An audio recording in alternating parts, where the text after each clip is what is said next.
Hello बच्चों, कैसे हो? मुझे उम्मीद है कि आप सब स्वस्थ होंगे, अच्छे होंगे। और दुर्गा पूजा, विजयदशमी का त्योहार आपने धूमधाम से, हर्ष उल्लास का मनाया होगा। जी हाँ, हम उम्मीद करते हैं। और इस दौरान टीवीटी मंच, मेरी मोबाइल मेरी शिक्षा ने एक विशेष पहल का आरंभ किया है, जिसके तहत 2026 में होने वाले मैट्रिक बोर्ड परीक्षा में जितने भी बिहार के सरकारी विद्यालय में पढ़ने वाले छात्र छात्राएं हैं, उन सभी के लिए सुपर क्रैश कोर्स का आरंभ किया गया है। और हम उम्मीद और यह आशा करते हैं कि इस ऑनलाइन क्लास से, जो निःशुल्क है, आप घर पे बैठ के भी अपने मोबाइल की सहायता से पढ़ाई कर सकते हैं, ज्ञान अर्जित कर सकते हैं। और यह सुपर क्रैश कोर्स काफी लाभदायक आपको होगा।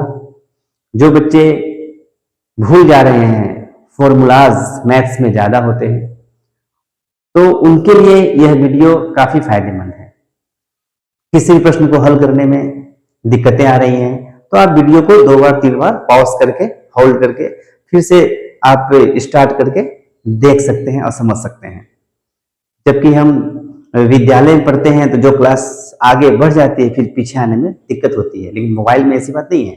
यदि हम आगे बढ़ गए हैं तो फिर से हम प्लेबैक भी कर सकते हैं और उसको समझ सकते हैं, देख सकते हैं।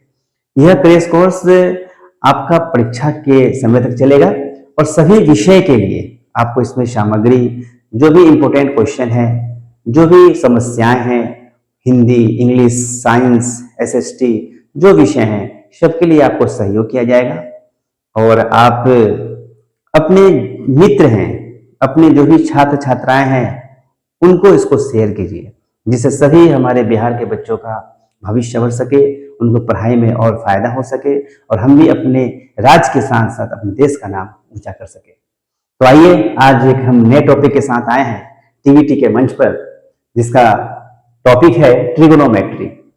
यह जो ट्रिगोनोमेट्री एक टॉपिक मैंने लिया है, यह मैथ्स का काफी ही महत्वपूर्ण एक ये चैप्टर है, जिसमें बच्चे काफी फॉर्मूलाज में उलझ जाते हैं।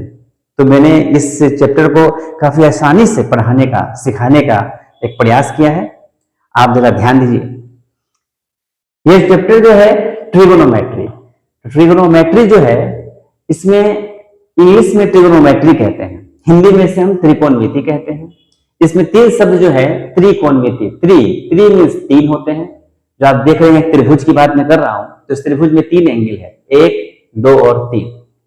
कोण, तो कोण जो संख्या है वो 3 है, इसके जो भुजा है वो भी 3 है।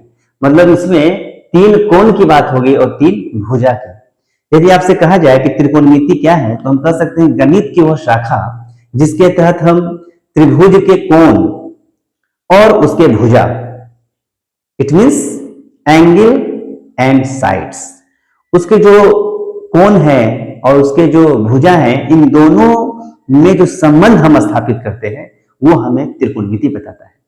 तो गणित की वह शाखा जिसके तहत हम त्रिभुज के भुजा और कोण के बीच संबंध स्थापित करते हैं, वो त्रिकोणमिति है। आइए, इसमें हम देखते हैं, त्रिभुज की बात करें तो त्रिभुज में जो सबसे बड़ी भुजा दिख रही है, सबसे बड़ी भुजा, मैंने एक समकोण त्रिभुज बनाया है। यहाँ पे जो है ये 90 डिग्री है, ये 90 डिग्री की बात कर रहा हूं मैं। तो सबसे जो बड़ी भुजा होती है उसे हम कहते हैं कर्ण। सबसे बड़ी भुजा कर्ण होती है।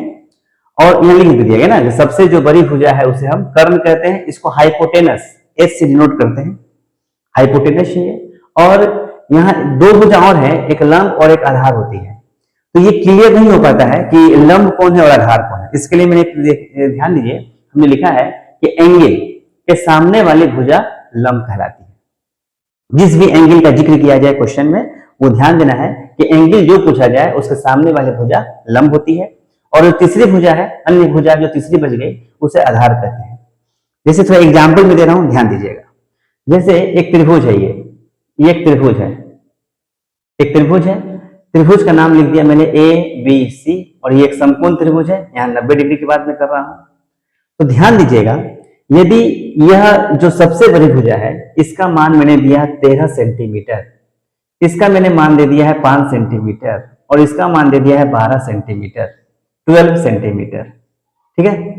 तो हमसे कहा जाए कर्ण कौन है, तो हम कर्ण तो आराम से बता देंगे कि कर्ण कौन है, तो कर्ण तो 13 है सेंटीमीटर। सबसे जो बड़ी होती है वो कर्ण होती है, सबसे बड़ी भुजा कर्ण होती है। लेकिन लंब कौन है, तो जैसे हमसे कहा जाए लंब कौन है, लंब, तो लंब के लिए हम क्वेश्चन मार्क लगाएंगे, सोचेंगे कि लंब हम तभी बता सकते हैं जब एंगल का जिक्र हो, एंगल के बारे में पूछा जाए।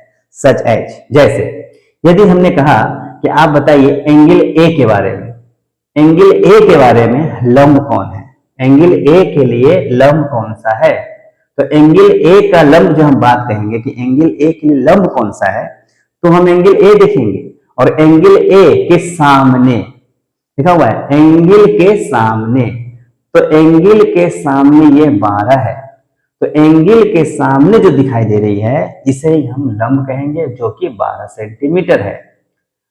तो सबसे बड़ी भुजा को कर्ण कहेंगे, एंगल के सामने वाले को हम लंब कहेंगे, परपेंडिकुलर। इसका फुल फॉर्म सब यहां लिख दिया गया है, देख लीजिएगा। तो ये हो गया, इसको हम बोलते हैं लंब। और जो अन्य भुजा बच गई, ये 5 जो अन्य बच गया, तीसरा थर्ड, यह जो है इसे हम लोग कहेंगे आधार, तो इसको हमने दे दिया नाम आधार। ये हो गया हमारा 5 सेंटीमीटर। क्लियर है? चलिए ध्यान दीजिएगा, मैं एक और एग्जाम्पल लेता हूं, एक एग्जाम्पल और पे गौर कीजिए। एक एग्जाम्पल यहां देखिए, यह एक त्रिभुज है, एक त्रिभुज है, नाम मैंने इसका दे दिया है यहां पर ए, यहां दे दिया बी, यहां दिया सी। ठीक है, एंगल कहीं भी दे दे कोई दिक्कत नहीं होती है, ए बी सी नाम दे दिया गया। और यदि हम आपसे पूछें कि हम बात कर रहे हैं एंगल सी के लिए, एंगल सी के लिए, एंगल सी, तो एंगल सी की जब मैं बात करूंगा तो यहां कुछ भुजा दे देता हूं, सेम एग्जांपल, समझने में आसानी होगी। ये 13 सेंटीमीटर है, ये 12 सेंटीमीटर है और ये 5 सेंटीमीटर। अब मैं आपसे पूछूं कि इसमें कर्ण कौन है, सबसे पहला क्वेश्चन है कर्ण कौन सा है, तो कर्ण तो हमारा सबसे बड़ा, जो सबसे बड़ी भुजा होती है उसे कर्ण कहते हैं। ठीक है बच्चों, सबसे बड़ी भुजा इसमें देखो कौन सा है, 13, तो ये हमारा कर्ण है। अच्छा, उसके बाद हम देखते हैं कि हमारे पास लंब कौन सा है।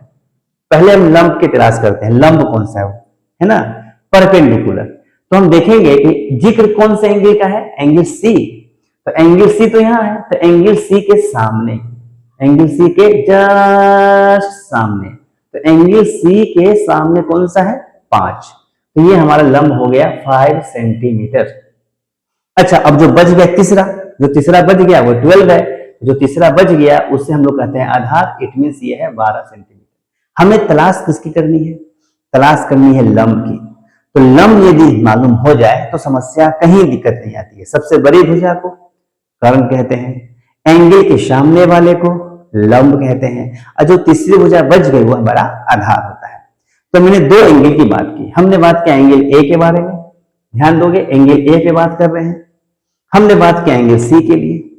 एक एग्जांपल और लेते हैं, यदि इसी क्वेश्चन में, क्वेश्चन सेम है, क्वेश्चन सेम है और आपसे मैं पूछूं कि ये बताओ कि एंगल बी के लिए, एंगल बी के लिए बताइए बउआ, एंगल बी के लिए हमारा कर्ण कौन है। फिर हम पूछेंगे बउआ आपकी लंब कौन है, इस लंब की बात करूंगा मैं कि भाई इसमें लंब कौन है।